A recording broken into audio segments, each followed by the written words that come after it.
జై శ్రీదత్త, జై గురుదత్త. ప్రభువు యొక్క బాల్యం చాలా వరకు కళ్యాణిలోనే గడిచింది. ఇంతకుముందు కళ్యాణి చరిత్ర చదివిన పాఠకులకు నిజమైన యోగ్యత తెలిసి ఉంటుంది. ప్రభువు ఏ ప్రదేశంలో లీలలు ప్రదర్శించారో వాటి స్మరణ సంఘటనలు మరణించే వరకు గుర్తుకు వస్తూ ఉంటాయి.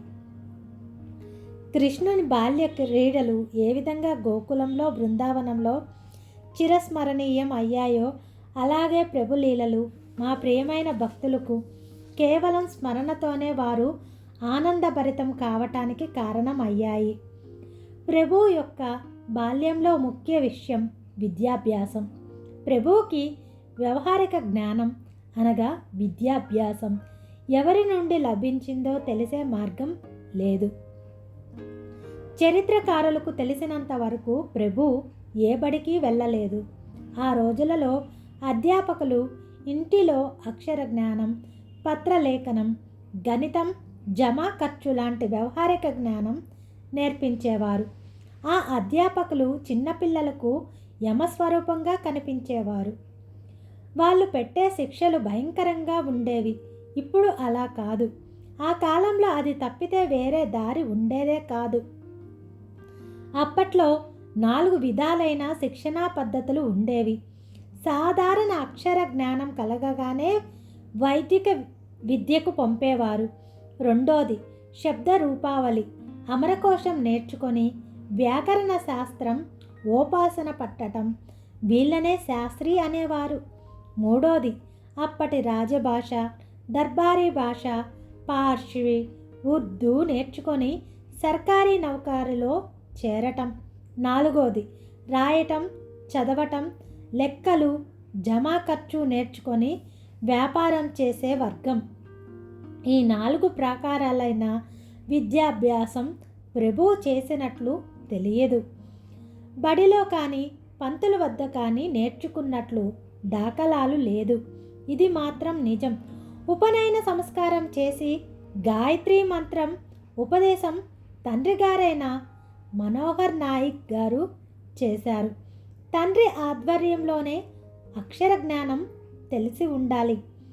వ్యవహార జ్ఞానం కూడా మనోహర్ నాయక్ నుండే వచ్చి ఉండాలి. ప్రభువు యొక్క చేతి వ్రాత ఒక పాత పుస్తకంలో వ్రాయబడింది.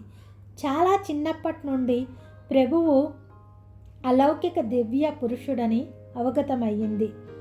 బాల్యంలోనే చేసిన లీలల వల్ల వారు అవతార పురుషుడని అందరికీ దృఢమైన నమ్మకం కలిగింది. సాధు సత్పురుషులకు కూడా వ్యవహార జ్ఞానం ఇచ్చేవాళ్ళు ఉంటారు, కానీ వారు నిమిత మాత్రులే. ఈ సత్పురుషులంతా జన్మతః జ్ఞానులై ఉంటారు. పుణ్యాత్మ నామ మాత్ర తదా విధానం నిమిత్ర మాత్రాన గురుభ్యో భవంతి. ఇది బిల్వార్కుడు వ్రాసిన నీతి. మనోహర్ నాయక్కి తన కుమారుని మహత్యం అవగతమయ్యింది. ఇలాంటి మహాపురుషునికి విద్యాభ్యాసం ఎవరు ఇవ్వాలి, ఎలాంటి విద్య ఇవ్వాలి అనేది పెద్ద ప్రశ్నగానే ఉండేది. ప్రభువు యొక్క బాల్యంలోని ముఖ్యమైన సమయం స్వతంత్ర ప్రవృత్తితో అడవిలో తిరిగి మిత్రులని పోగు చేసి నానా విధాలైన ఆటలు ఆడటంలో గడిచిపోయింది. ఈ విధమైన ఆటలు కూడా ప్రభువు యొక్క విశిష్టతను కనిపించేవి. విద్యాభ్యాసం 4 గోడల మధ్య ఫలానా చోట ఫలానా వ్యక్తి నుండి నేర్చుకుంటేనే లభిస్తుందని సిద్ధాంతము.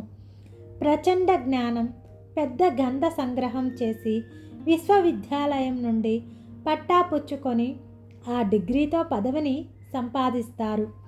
ఇలాంటివి ప్రభువుకి తెలియకపోయినా నిజమైన జ్ఞానం ఏదో అది ఎలా ప్రాప్తిస్తుందో మాత్రం ప్రభువుకి ఖచ్చితంగా తెలిసేది. జన్మతః దివ్య తేజస్సుతో జ్ఞాన సంపన్నుడైన ప్రభువుకి ఎవరి నుండి విద్య నేర్చుకునే అవసరం ఉండేదే కాదు. అయినా కూడా వ్యవహారిక దృష్టితో మానవ రూపంలో ఉండటం వల్ల అన్ని వ్యవహారాలు ఆచరించినట్లు తెలుస్తుంది. మానవ దేహం ఏ విధంగా పెరుగుతుంది, బాల్యం యవ్వనం, వార్ధక్యం ఈ అవస్థలన్నీ అనుభవించవలసి వస్తుంది. ప్రభువు యొక్క దేహం సృష్టి క్రమానుసారం పెరిగేది. తాను దేహభోగం విడవలేదు. అన్ని అవస్థలు ప్రభువు అనుభవించవలసి వచ్చింది. బాల్యంలో విద్యాభ్యాసం ముందు చేయబోయే పనులకు అవసరమని గుర్తించారు. ప్రభు ఎప్పుడూ బడికి వెళ్ళలేదు. ఇతర పిల్లల మాదిరిగా పుస్తకాలు పట్టుకొని చదవలేదు. బాల్యమంతా మిత్రులని చేర్చుకొని వివిధ రకాలైన ఆటలు ఆడేవారు. ఎన్నోసార్లు భయంకర కింకిరారణ్యంలో ఒక్కరే తిరిగేవారు. వివిధ పశు పక్షులతో వృక్ష లతలతో వాటి సాన్నిధ్యంలో స్వచ్ఛందంగా ఆటలు ఆడేవారు. ఇళ్ల మధ్యలో లేదా ఏకాంతంగా గుళ్ళల్లో తీర్థస్థానాలలో సంచరిస్తూ ఉండేవారు. వ్యవహారిక శిక్షణ తప్పించి ఆ శిక్షణతో ఇంటిని చూసుకోవాలి అని ఆప్తులకు సహజంగా ఆపేక్ష ఉండేది. ముఖ్యంగా ప్రభు మామ ఈ విషయంలో నిక్కచ్చుగా ఉండేవారు. బలవంతరావు అప్పారావు అనగా ప్రభు మామగారు నవాబుల ఆస్థానంలో పెద్ద అధికారిగా ఉండేవారు. వారి దగ్గర సిపాయి జవానులు ఉండేవారు. ప్రభువుని బడికి పంపించే ప్రయత్నం విఫలమైనందున ప్రభువుతో సిపాయిల్ని కూడా బడికి పంపేవారు. వాళ్ళని తప్పించుకొని ప్రభువు సహజ లీలలతో మాయమయ్యేవారు. బడికి పోకుండా ఎక్కడికి వెళ్ళారో చూద్దామని మామ ప్రభువుని రహస్యంగా వెంబడించారు. అక్కడ ఒక భయంకరమైన పులి ముందు నిలబడి ఉండటం చూసి వెనక్కి తిరిగారు. బడికి పంపాలని చేసిన ప్రయత్నాలన్నీ విఫలమయ్యేసరికి చివరికి ఆ ప్రయత్నాన్ని విరమించుకున్నారు. ప్రభువు యొక్క ఈ స్వతంత్ర ప్రవృత్తి చాలామందికి ఈ పిల్లవాడు పిచ్చివాడిగా ఉండొచ్చని మేడాబావు పిచ్చి సోదరుడు అని పిలిచేవారు. అయితే అలా పిచ్చివాడుగా కనిపించే పిల్లవాడు మహాజ్ఞాని అని వారు గురించి తెలుసుకునేసరికి దృఢమైన నమ్మకం ప్రభువుకి వాక్శుద్ధి ఉందని చాలామందికి తెలిసింది. చాలా చిన్న వయసులోనే అమృతమైన వాక్కులతో లోక కళ్యాణం జరగటం అన్ని ఊర్లల్లో పాకిపోయింది. జనమంతా తమ పనులు ఎలా అవుతాయి, ఎప్పుడు అవుతాయి ఇలాంటి ప్రశ్నలతో ప్రభువు వద్దకు వచ్చేవారు. మేడాబావు వాకు నిజమవుతుందని జనాల్లో నమ్మకం పెరిగిపోయింది. అందువల్ల వారి మీద ఒక రకమైన ఆదరణ పెరిగింది. ఈ మేడాబావు యొక్క రూపము మంచి దర్పంతో ఉండేది. అప్పుడప్పుడు శరీరానికి బూడిద పూసుకొని దిగంబరంగా కనిపిస్తూ ఉండేవారు. కొన్ని సమయాలలో ప్రతిష్ట గల మనుష్యుల వలె పెద్ద చర్చాగోష్ఠులలో మాట్లాడుతూ ఉండేవారు. చాలాసార్లు పిల్లలతో కలిసి ఆటలు ఆడేటప్పుడు ఏ ఆట అయినా సరే ఆ ఆటలో నిమగ్నమయ్యేవారు. ప్రభు భాషలో వ్యవహారకంలో ఒక రకమైన ఆకర్షణ ఉండేది. చక్కెరకు ఎలా చీమలు పడతాయో అలా పిల్లలు ఎప్పుడూ ప్రభువు చుట్టూ చేరేవారు. ప్రభువుతో ఏ ప్రదేశంలో అయినా ఏ కాలంలోనైనా పిల్లలు ఆనందంగా ఉండేవారు. వారు ప్రభు సహవాసంలో నిర్భయంగా ఉండేవారు. ప్రభువుతో ఆటలాడిన వారు ప్రభువు యొక్క బాల్య క్రీడలను వర్ణిస్తూ ఉద్విగ్నతకు లోనయ్యి, అయ్యారే ప్రభు, ఆ సమయంలోనే మాకు ముక్తిని ప్రసాదించలేదు. మేము నీ నిజ రూపాన్ని గుర్తించలేక మీతో కుస్తీ పట్టాము, చెట్లు ఎక్కాము, అనేక విధాల ఆటలు ఆడాము అంటూ ప్రేమోద్వేగానికి లోనై అశ్రుధారలు జలజలా కారుతూ ఉండగా అంతఃకరణ ప్రేమతో నిండిపోయి తమ మాట నిలిచిపోయింది అంటూ ప్రభువుతో తమ అనుబంధాన్ని వివరిస్తూ ప్రభు నామస్మరణ చేసేవారిని వారిని ప్రత్యక్షంగా కలుసుకున్న ప్రభువు యొక్క మరాఠీ చరిత్ర రచయిత్ర శ్రీ గణేష్ రంగనాథ్ కులకర్ గారు వర్ణించారు. ప్రభువు యొక్క లీలలు యథాతథంగా వర్ణించటం మానవ మాతృల శక్తికి మించిన పని. ఆ బాల గోపాలాన్ని తన ప్రేమతో ఆకర్షించే మేడాబాబు ఎప్పుడూ బడికి వెళ్ళలేదు, కానీ బడి తనను వెంబడించింది అనుకోవటంలో ఎలాంటి సందేహమూ లేదు.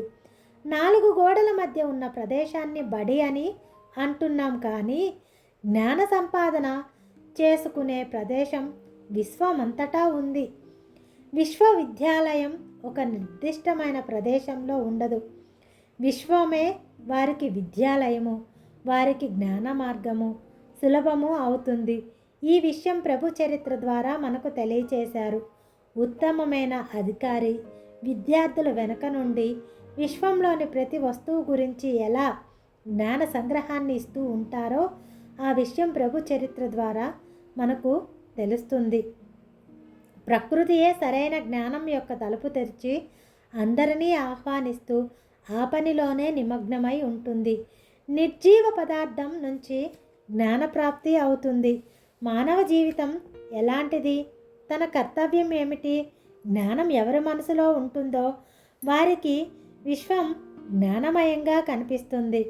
జ్ఞానలాలస ఎంత తీవ్రంగా ఉంటుందో అంతే ప్రమాణంలో జ్ఞానప్రాప్తి అవుతుంది. దానికోసం నిజమైన జిజ్ఞాస కావాలి. జిజ్ఞాసలో సాధన ఉత్పన్నమవుతుంది.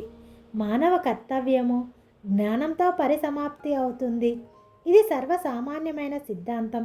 ఈ జ్ఞానం యోగ్యమైన అధికారి అయిన గురువు వద్ద నుండి నమ్రతతో సేవ చేసి జ్ఞాన సంపాదన చేయటం జగత్తులో పరిపాటి. ఈ గురు సంప్రదాయం పరపరం నడుస్తూ ఉంటుంది. ఈ రాజ్య మార్గాన్ని ప్రభు ఎందుకు అవలంబించలేదు అనేది ఒక పెద్ద ప్రశ్న. వ్యవహారంలో ఉన్న మార్గాన్ని అనుసరించకుండానే ప్రభువు అత్యంత జ్ఞాన సంపన్నులై ఉండేవారు. దీంట్లో మర్మం ఏమిటి? హిందీ, మరాఠీ, కన్నడ, తెలుగు, ఉర్దూ, పార్సీ, అరబీ, ప్రజాభాష ఇలాంటి అన్ని భాషలలో ప్రభువుకి మంచి ప్రవేశం ఉండేది. ఈ భాషలు ప్రభువు సరళంగా మాట్లాడేవారు. ఆయా భాషలలో ప్రభువు రాసిన పదాలు మనసుకు హత్తుకునేవిగా ఉండేవి. వ్యవహారిక విషయంలో సర్వతోముఖాభివృద్ధి కనపరిచేవారు.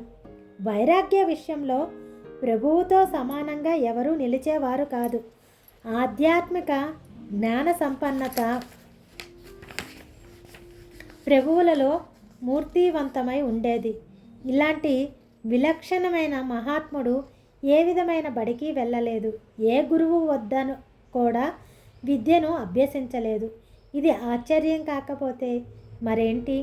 విశ్వం యొక్క గురువు స్థానం ప్రభువుకు లభించింది. దీని గుర్తులు బాల్యలీలల్లో చేసిన పనుల ద్వారా తెలుసుకోవచ్చు. నిర్మలమైన వృక్షాలు, లతలతో, అనంత పశుపక్ష్యాదుల అంతఃకరణతో సహచర్యం చేయటం ప్రభువు యొక్క సహజ లక్షణమై ఉండేది. పూర్వ ఇతిహాస పురాణాలలో ఇలాంటి ఉదాహరణలు కనిపిస్తాయి. అటువంటిదే శ్రీమద్భాగవతంలో 11వ స్కందంలో యదురాజ మరియు అవధూతల మధ్య సంవాదంలో సృష్టి యొక్క పదార్థాల నుండి జ్ఞాన సముపార్జన చేయటం అవధూతల వృత్తి అని వర్ణించబడింది. ప్రాచీన కాలంలో అసంఖ్యాక పంతులు మహాత్ములయ్యారు. వాళ్ళకంటే ప్రభువుకి అబ్బింది ప్రభువు పుట్టుకతోనే జ్ఞానులు మరియు మూర్తివంతమైన ఆదర్శ పురుషులు. ఆయనను దత్తాత్రేయ అవతారమని ప్రజలు నమ్ముతారు. అణువు నుండి, చిన్న పదార్థం నుండి, పెద్ద పదార్థం నుండి, శాస్త్రం నుండి, సృష్టి పదార్థం నుండి, అన్నం నుండి, మధు అంటే సారాన్ని గ్రహించటం. ఇది అవధూత విద్య యొక్క లక్షణము. మధుకర వృత్తి ప్రత్యేక పుష్పం నుండి మధువుని మాత్రమే గ్రహించటం. సృష్టి యొక్క ప్రతి పదార్థం నుండి మధువు గ్రహించటం అనే అపూర్వమైన శైలిని మధు విద్య అంటారు. ఈ విద్య కేవలం దత్తాత్రేయులకే సాధ్యమైంది. దత్తాత్రేయుణ్ణి మధుమతి విశేష శక్తి గల మధువు. ఈ పదం యొక్క అర్థం జ్ఞానం, సారం. ప్రభువు చిన్నతనంలోనే అరణ్యవాసం సంతోషంగా స్వీకరించారు. వారికి దాంట్లోనే ఆనందం దొరికేది. ప్రభువు సమక్షంలో ప్రేమపూర్వకమైన వాతావరణం కనిపించేది. అరణ్యంలో పశువులు, పక్షులు, లతలతో నిర్జీవమైన పదార్థాల హృదయగతం ప్రభువుకి తెలిసేది. ప్రతి ఒక్క పదార్థంలో ఉన్న సహజానందం ప్రభువు యొక్క అంతఃకరణంలో ప్రతిబింబించి అందులో సామరస్యం అయ్యేవారు. బుద్ధిపూర్వకమైన మహానుభావులకు సత్యదూరమైన విషయాలేవి లేవని నమ్మాల్సి వస్తుంది. జగద్దీష్ చంద్రబోస్ అనే ప్రొఫెసర్ ఒక యోగ సాధనలో తన యోగ మహత్యంతో వృక్షాలు, లతలతో తమ యొక్క కష్టసుఖాలు మాట్లాడేవారు. దీన్ని బట్టి ప్రభువుకు కూడా ఈ విధమైన యోగ విద్య ఉండేదని అర్థమవుతుంది. అడవిలోకి వెళ్తూ ఉండటం వల్ల అద్భుత యోగ సామర్థ్యవంతులయ్యారు. ప్రతి ఒక్క సజీవ నిర్జీవ ప్రాణుల అంతఃకరణతో మమేకమైపోవటం సహృదయులైన మహాత్ములకే సాధ్యమవుతుంది. అంతఃకరణ విద్య ఏ బడిలోనూ విద్యాలయంలోనూ దొరకదు. విద్యాలయంలో బుద్ధి వికాసిస్తుంది, కానీ అంతఃకరణ శూన్యత విశాలమై ఉదారంగా చేసే పని ప్రకృతి యొక్క కార్యము. ప్రకృతి యొక్క విద్యాలయం నిజమైన విద్యాలయం. ప్రభువుకి ఈ విద్యాలయంలోనే విద్యాభ్యాసం జరిగింది. ఈ విషయం ప్రభు స్వయంగా చెప్పేవారు. నిత్యయుక్తమైన జ్ఞానం కోసం ఈ విశ్వంలోని అనంతమైన పదార్థాల నుండి జ్ఞానప్రాప్తం చేసుకునే అవసరం ఉంది.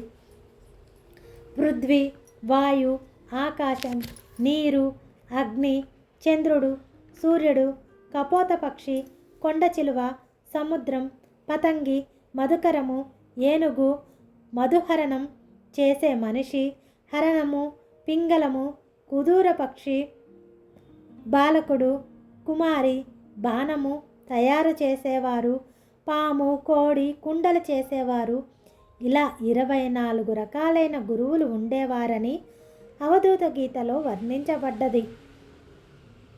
ఈ గురువులలో వర్తనాక్రమంగా ప్రత్యేక లక్ష్యంతో జ్ఞానప్రాప్తి దొరికేది.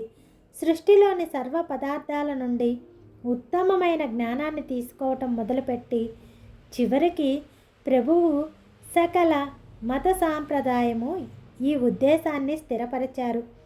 జగత్తులోని అన్ని ధర్మాలలో ఉత్తమ భాగం ఏదైతే ఉందో దాన్ని గ్రహించి దోషయుక్తమైన దాన్ని విడిచిపెట్టి సర్వాంతర్యామి ప్రభువు అయి అందరిలో ఆ విశ్వాసం కలిగించి అన్ని ధర్మాలను ఒకే తాటిపై తేవటం ఇది ప్రభు సాంప్రదాయం యొక్క మర్మము.